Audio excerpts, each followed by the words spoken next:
মিশর, কাতার এবং যুক্তরাষ্ট্রের যৌথ প্রচেষ্টায় গাজা যুদ্ধবিরতির প্রাথমিক প্রস্তাবে রাজি হয়েছে ফিলিস্তিনের স্বাধীনতাকামী সংগঠন হামাস।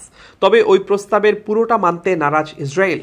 সোমবার ইসরায়েলের পক্ষ থেকে বলা হয়েছে, প্রস্তাবে উপস্থাপিত শর্তগুলোতে তাদের মূল দাবিগুলো এড়িয়ে যাওয়া হচ্ছে, ফলে নিজেদের স্বার্থ সংরক্ষণ না হওয়া পর্যন্ত গত 7 মাসের লাগাতার হামলায় ধ্বংসনগরীতে পরিণত হয়েছে গাজা। চলমান যুদ্ধবিরতি আলোচনা যেভাবে এগোচ্ছে তাতে ওই অঞ্চলের মানুষের জন্য এটি আশার আলো হয়ে দেখা দিয়েছে, কিন্তু ইসরায়েলের গড়িমসির কারণে তা আরও দীর্ঘায়িত হচ্ছে। এদিকে সোমবার 14 লাখ মানুষের আশ্রয় নেয়া শহর রাফায় সর্বাত্মক হামলার হুমকি দিচ্ছে তেল আবিব। তাদের এমন হুমকির পর নড়েচড়ে বসেছে বিশ্ব মোড়লরাও।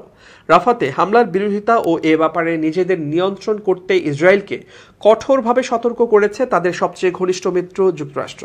এছাড়া বিভিন্ন আন্তর্জাতিক সংস্থার পক্ষ থেকে বলা হয়েছে, রাফায় ইসরায়েলের এমন কর্মকাণ্ডে বিপর্যয়ের সম্মুখীন হবে গোটা ফিলিস্তিন। হামলার প্রস্তুতির অংশ হিসেবে এর মধ্যেই রাফার পূর্বাঞ্চল থেকে প্রায় 1 লাখ শরণার্থীকে সরিয়ে নেয়ার নির্দেশ দিয়েছে ইসরায়েলি সামরিক বাহিনী। হামাসের মর্টার হামলায় ইসরায়েলের 4 সেনা নিহত হওয়ার একদিন পরই এমন আগ্রাসনের দিকে যাচ্ছে তারা। তবে বিশ্ব মোড়লদের বুড়ো আঙুল দেখিয়ে সোমবার রাতভর রাফায় বিমান হামলা চালিয়েছে ইসরায়েলি বাহিনী।